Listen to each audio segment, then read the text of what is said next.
evening and welcome along to Matchday Live here on Fox's Hub as Leicester City travel to North Wales to face Wrexham this evening in the Championship. Kick-off is just under half an hour away. With it being a Welsh team, we thought who better than to get Iwan Roberts in the studio with us. Iwan, as always, it's a pleasure to have you here. Dan, You're alongside Matt Elliott. I'm sure we said there'd be no bad blood between you two tonight, so let's keep it nice and civil. It's just Matt, banter. I'm up for that. Yeah, let's be nice to each other for a change, shall we? I feel like it's been a while since it was actually November. Wrexham at home, wasn't it, the last time we've had you here? It Just was, for yeah. one reason or another, you've been busy. Yeah, obviously, my main sort of work is with BBC Wales. I was at the Cae Ras on Saturday for Wrexham's loss to one of my other former clubs in Norwich City. Didn't see that one coming, in all honesty. But it's great to be back with you boys. Absolutely. And there we go. We've got the official pronunciation, Yeah, Matt. I'm still of trying to the work game that one tonight. out. Say Cae again. Ras. Cae Ras. Cae Ras. Cae What Ras. does it actually interpret Cae as? is pitch. Yeah. Ras is race. And I don't know how they've put that. Effectively the race course. Oh, Yeah, okay. yeah, So, it's, yeah. so it is, yeah. Yeah. It is officially Yeah. still a race course, but it isn't. Is that right? Yeah, well, that's the Welsh name But for it's it, the other way round, isn't it? Yeah. Race is Ras, Cae is, so they've swapped They've words. swapped it. Yeah. Let's talk football for a minute then. You said obviously Wrexham lost at the weekend. Leicester themselves, we know, lost at the weekend. We'll come on to that in just a moment. Both teams then will be really wanting a victory tonight. Yeah, they will. Only 3 points separate the two teams in the league. Wrexham are 3 points off for playoff. Leicester are 6. It was a bad day for Wrexham on Saturday. They were well below par. And I think Phil Parkinson himself came out and said, you can carry one or two players who have a dip in form. You can't carry 5 or 6, and that's what happened. And Norwich took full advantage of that.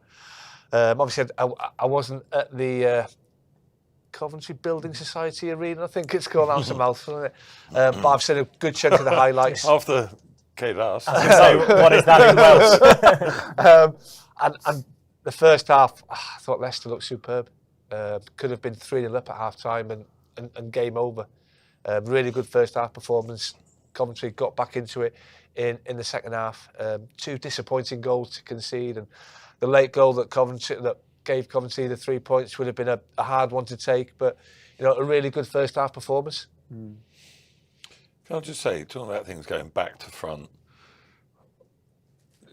that attire that you've got on this afternoon, I'm just looking there on the screen and it's blasting at me, mate. I was trying not to comment, but it's nice of you to come as half lumberjack, half court jester.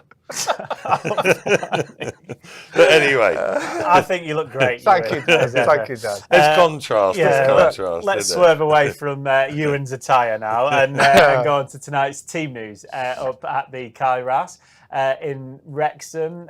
2 changes from a Leicester City point of view to the team that did narrowly lose out to Coventry at the weekend. As Iwan's rightly said, the first half was fantastic, wasn't it? So you can maybe understand why it's only 2 changes. They both come at the back. Vestergaard and Chowdhury come in. Out goes Ricardo, obviously. We don't see him playing 2 games in a week, as well as Luke Thomas. So this is the Leicester City side. Then it's Stolarczyk in goal. Okoli, we think, at right back, and then Chowdhury at left back. Nelson and Vestergaard, the central defenders. James and Skip holding, with Fatawu, Dikor-Overeed and Mavididi supporting Jordan Ayew. On the bench, it's Begovic, Daka, Ricardo, Samare, Page, Mongo, the 2 Thomases, and Bade Aluko. Matt, you were obviously at the CBS Arena, we'll go with that because it's easier, on Saturday. And you can understand why he's maybe only made 2 changes. And he might just say to the team, can we just do what we did in that first half, but do it for the full 90, please? That's been the key, hasn't it? The key issue, if you like, all season really is. And many people have mentioned it, stringing together that consistency within games themselves, not just from game to game. It's puzzling. It is puzzling. I think people can look at the result, the performance, at the weekend, and you can expect it to some degree. A second half, Coventry were only going to get better, I think. Leicester literally outfoxed them in the first half, didn't they? Outplayed them as well, and looked very good in doing so. you were worried, even if Leicester were at the top of their game, that it would continue that way. Surely Coventry are going to come back at them. But, yeah, the contrast between the two 45s was not worrying, but it's disappointing, really. Although I didn't think Leicester was that bad second half. Coventry upped the ante considerably. But there have been quite a few games where Leicester have been excellent in one, poor in the other, or vice versa, the other way round. And it's costing them, which makes it even more frustrating, isn't it? So, I don't know. Listen, I don't think the manager knows. I don't think anyone quite knows what the solution is, other than to just keep applying yourself, keep working away, keep trying to do the right things, do the basics, and hopefully it comes, it flows, because the potential, say, every week is there, and it was evident at the weekend, and I'm sure at stages at least it will be tonight. Hopefully so, but hopefully for a lot longer than we've seen in previous games.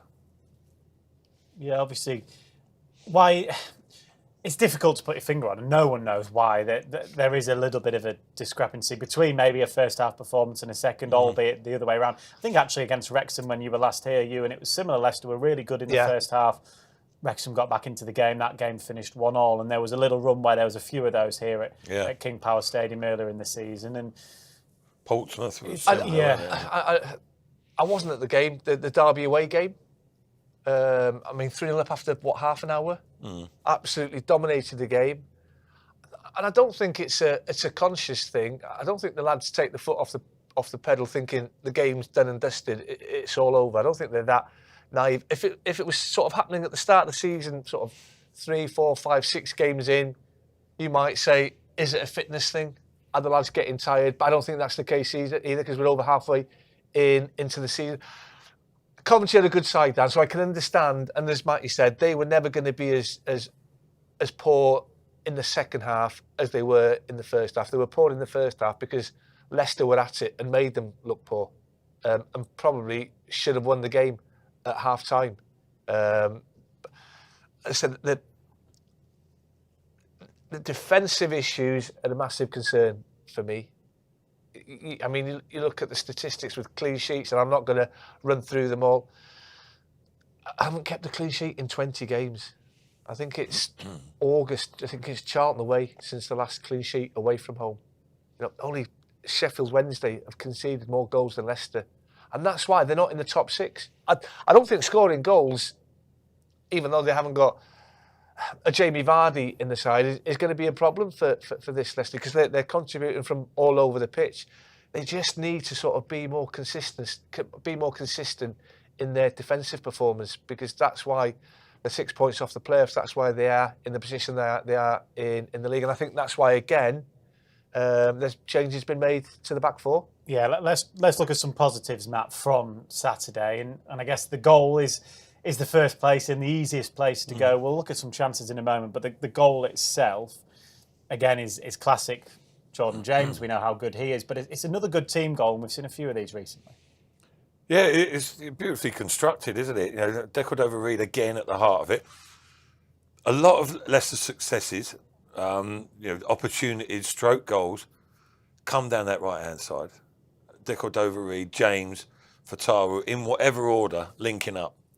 Sometimes Pereira joins the party too a little bit, and it's predominantly a threat down that right-hand side. But Decordova-Reid showing his awareness, his technical ability as well, and his usefulness.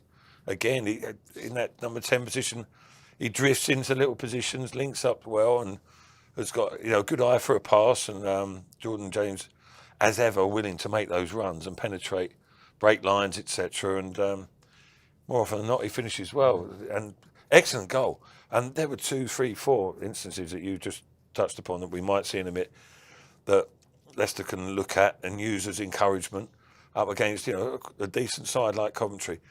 Leicester exposed their frailties really well in that first half.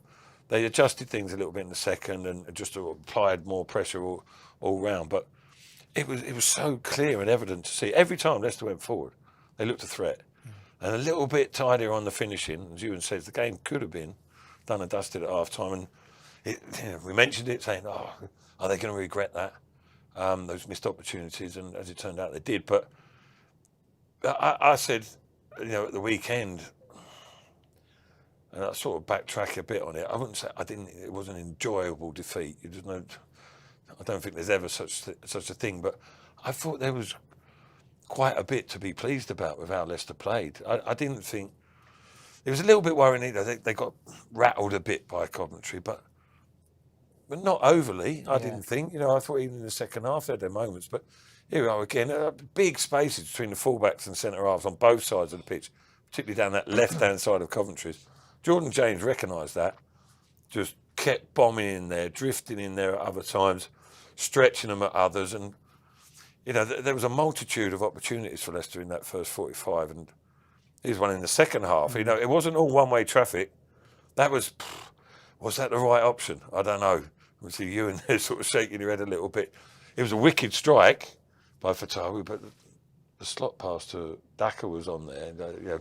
It all happens in a flash. But Leicester had their moments in the second half as well. I haven't seen all the chances that Leicester created. I didn't see sort of any of the second half chances on the highlights that I saw. They just basically showed the two Coventry goals. The two chances that Cordova-Reid had in the first half. We saw the first one. I think the second one's an even better chance for him, where he's in the D, and instead of sort of putting his laces through it, he's been in the goals of late as well. So he should be absolutely flying with. You fancied him there, didn't you? He's flying with confidence. I mean, Jordan James has been a revelation. Great goal again. 9 goals for him in a Leicester shirt, and he's your old school midfielder, if you like. He's box to box. He's full of energy.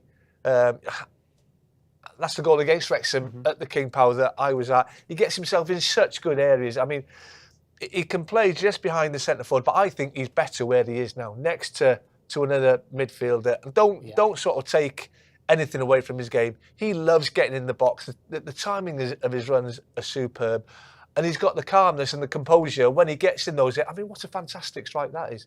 He's got the composure when he gets in that final third, in the opposition's penalty box. Great little finish against Derby. He's been absolutely outstanding for the club since he came on loan. Yeah, so the point that Ewan makes, Matt, about him being better, actually deeper, weirdly, I don't think in any of these highlights of the goals that we've seen were when he started as a number 10. These are all from when he's played as the 8. Yeah, he's definitely more effective in that deeper role. I mean, it's been mentioned many times already in his short career, about being box to box. I think there's a bit of an old school midfielder at times. I just think there's an obsession. You sort of you pigeonhole players. Oh, he's a number 10. Well, these days, he's a 6. Why can't he do he's both? Do you know what I mean? Or whatever, Oh, he's a pivoting, whatever. He is a little bit of a rarity these days, though. There's an element of throwback about him because he can play different aspects of the game, as can most midfielders, but it's sort of accentuated with Jordan James there because he does strike. He tests out the opposition. You don't want to play against him because you're in for a tough night's work, aren't you? I looked the other day, 2 years ago, when Leicester won the championship under Enzo. Dewsbury Hall scored 12 goals in 44 games. That young lad, he's only 21. He's got 9 already. 9. In 24 or 25. What a record that is. But different players, but certain similarities. Keenan, a hell of an engine on it. Keep going all day. As can Jordan James, although sometimes, ironically, he does get rested in the latter stages of games. But when I'm saying that you're up against him individually, more often than not, he gets the wrong side. The right side, from Leicester's point of view, of his opponent. They can't stay with him. And then he has the ability, the belief and the confidence and the technique to finish things off. And he's a real handful. But listen, Leicester, I wouldn't say they've been dependent on him, but it's been mightily useful that he's been able to contribute as he has. Yeah. But there's enough bodies around him as well, though. Fatawi has his moments. Cordova-Reid, Mavididi looks to be getting a little bit of spark back, and then hopefully, centre forward, whoever it is, can contribute as well. And a goal or two from the centre halves wouldn't go amiss. That'd be nice. It needs to be like.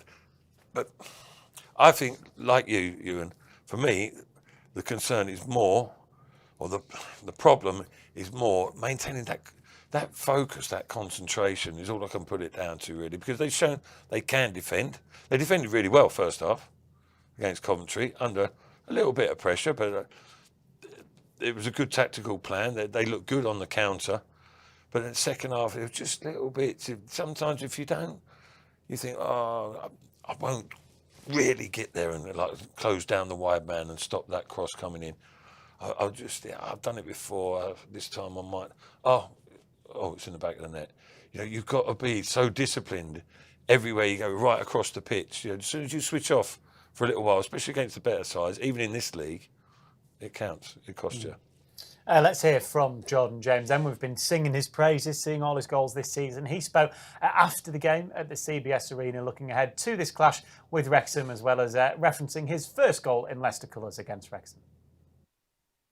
Yeah, I'm looking forward to it. Obviously, last time out at home, that was my first goal for the club. So hopefully I can do it again, and hopefully I see some familiar faces. Yeah, fine goal scoring form you're in this season. How much would you enjoy to score again in your home country?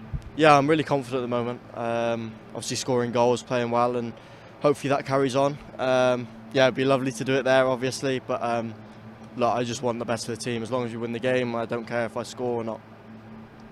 From a player's point of view, what's the focus in the next few days leading up to that match? We regroup. Obviously it was a tough day. I thought first half we were excellent, and second half we sort of lost our way a little bit. Obviously coming out the second half was obviously tough, conceding so early again. But we regroup. We've got a lot of games in a small amount of time now, and hopefully we can pick up some points. McGuinness, after the game against Coventry at the weekend, he was clearly not in the best of moods, which I think is fair and par for the course after a defeat. Hopefully he'll be happier tonight. We are under 15 minutes now away from kick-off up at the Cae Ras. Cae Ras, nearly. If you weren't here, we would be calling it the racecourse, but we've been told strictly not to by yourself, so we'll follow your rules. Has he been shouting the odds? No, it's just what it's called. Okay. To follow all the action at the Cae Ras tonight, you can do so. International half-season passes are available. All the information on whether the game's available to watch or to listen in certain territories tonight, that's available. Just head on to Fox's Hub. There is a memberships prize out there. This month it is winning a 1992 retro shirt. So 2025-26 members and season ticket holders can win that shirt. All you need to do is become a member. Slightly early for you, or that is? I wore that shirt, yeah. I've seen you in my that. first season. Nice. So debut goals in that shirt? Yeah. Broke my ribs in that shirt. Oh, it was the yellow one. That would have been the blue one, wouldn't it? It was the blue one. Yeah, it was the blue one, yeah. Film Street, yeah. See, Matt And I'm not always, digs you out. I thought maybe it was something that had happened when you were playing, but it was actually you that broke his ribs. It should be the other way around, really, Ewan, shouldn't it? But Whoa, why? Why should it be? I'm the centre half, deal with the centre forward. Keep him quiet, just pipe him down every now and then. But yes, to win that shirt, all you need to do is become a member either on the app or on the app. So just download that if you need to. We'll be handing over soon to the commentary team, Ewan. So we've been speaking about the disappointment of Saturday, but how good the first half was. Can they string the two together? That's the question. Will Marty, do you think, and will the group be saying to each other, look how good we were in that first half. Let's go out and do that again tonight. I think you have to sort of concentrate on the positives from that game. You've gone to the best team in the league, the team with the best home form by a country mile in the Championship, and should have come away with, at the very least, a point. And I think that's what you've got to focus on. You've got to look at the good habits that the lads did in that first half, and you've got to take it to the... I nearly called it the racecourse then. And you've got to take it to the Cae Ras. You played against a side who were in really good form, hadn't lost in their last 10 before the Norwich defeat. By the looks, I think obviously Leicester have only made the 2 changes. I think Wrexham have made 6. So obviously Phil Parkinson wasn't happy with some of the players, with what they produced against Norwich, and they were off it. They weren't quite right on Saturday. So it could be a real opportunity if they can reproduce what they did in that opening 45 minutes, take the chances when they create them, then they could come away with 3 points. Yeah, it'd be interesting because you don't quite know how either team's going to react. Like you say, Wrexham would be. They'd have shocked themselves with that performance at the weekend, and particularly the result. A lot of changes. Is that going to gel for them? So I think the opportunity is there for Leicester, and I think it's a mix in my point of view. One, yes, reiterate how good they were in the first half, what you are capable of, but you're not going to get anywhere just by playing well like that. Be mindful that it's going to be not that they should need it, but it's going to be a tough proposition going away at Wrexham. Generally, are doing pretty well. They're on the cusp of something really good, aren't they? I was going to say extraordinary even. That is potentially sort of lurking there in the back of their minds. But it's dealing with the basics. Do the basics for the duration of the game, and then they'll have moments where they play well. Where they don't expect them to play scintillating football for 90+ minutes, periods in the game. But there's got to be that consistency level that doesn't add or contribute to conceding. Yeah, that's got to be key. That's the key first, yeah. To be honest. And then the rest comes, hopefully, in my view. I mean, they are quite physical. They're quite a big side. So obviously, Leicester are going to have to compete and battle, especially at set pieces. Is that maybe a reason why we see effectively 3 central defenders from a Leicester point of view? Coley right back. I mean, they come into the thinking. Both teams play completely a different way. Wrexham do play with 5 at the back with 2 wing backs. They've brought Kiefer Moore back in, which has surprised me because Sam Smith, who's done superbly in the last 3 games, scored in his last 3 league appearances for Wrexham. They are quite direct. Phil Parkinson, he isn't one of these managers who's obsessed with possession stats and one thing or another. They will put it in from all sorts of areas, and maybe that is, as you said, why he's brought Hamza in at left back, 6'1", 6'2", Coley at right back, who's can play centre half as well, to sort of combat the aerial threat that Wrexham have got. Yep, quieting down the stadium early, Matt, and Leicester have got every chance tonight. Yeah, well, Leicester are capable of that. I mean, they did so. A commentary again, like we keep referring to that, at the weekend. It was like, just like a theatre after about 20 minutes. The commentary crowd was sat there sort of semi-stunned and then just wondering what was going on. Yes, they picked up later in the game, of course, but I think it'd be difficult because they tend to play like the same with the back 3 and the wing backs as well. O'Brien and who's the other fella? Doyle. Rathbone? Oh, Rathbone. In the middle, Rathbone more, don't they? So they can be picking up those little pockets. It was there, Windass and Broadhead on Saturday, but yeah, Rathbone. Yeah, well, they have options on the bench as well. There's depth there. Got a good squad. Yeah, they have. They're going well, aren't they? They're a good outfit. But Leicester needs to. Jordan James, perhaps initially, might need to do a little defensive job alongside Oliver Skipp for a while before he starts excelling the other way. Yep, and let's hope he does excel as he has done for a lot of this season in his native Wales this evening. Thanks to Ewan and Matt. We'll hear from those again at half-time and then again at full-time. But it is now time to hand you over to our commentary team. Jerry Taggart is alongside John Dunn after a short little explainer of what is available to you on Fox's Hub.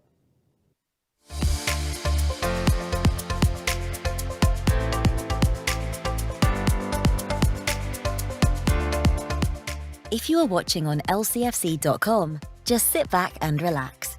If you are watching on social media, the live stream will finish shortly. If you want to continue enjoying our coverage, you'll need to head over to lcfc.com/Fox's Hub and purchase one of our game passes. If you are watching in a territory where the game isn't live on TV, you'll be able to watch a live video stream on Fox's Hub. Please visit lcfc.com/territories to check. If you can't find your location, live audio commentary is still available. You'll need to have an lcfc.com account before you purchase your Game Pass. If you already have one, please sign in and select your product at lcfc.com/Fox's Hub. Select the Buy button and you'll be taken to the payment page. Once you've followed the simple payment steps, press Continue at the bottom of the screen and you'll be taken to the Fox's Hub homepage. If you purchased a video pass, please select Watch Live from the Foxes Hub drop-down menu. If you purchased a Listen Live pass, please select Listen Live. If you purchased a seasonal or monthly video pass and the game is not being shown in your territory, please select Listen Live. If you are having a payment or technical issue, please email Leicester TV Support at streamamg.com. Thank you, and we hope you enjoy the match.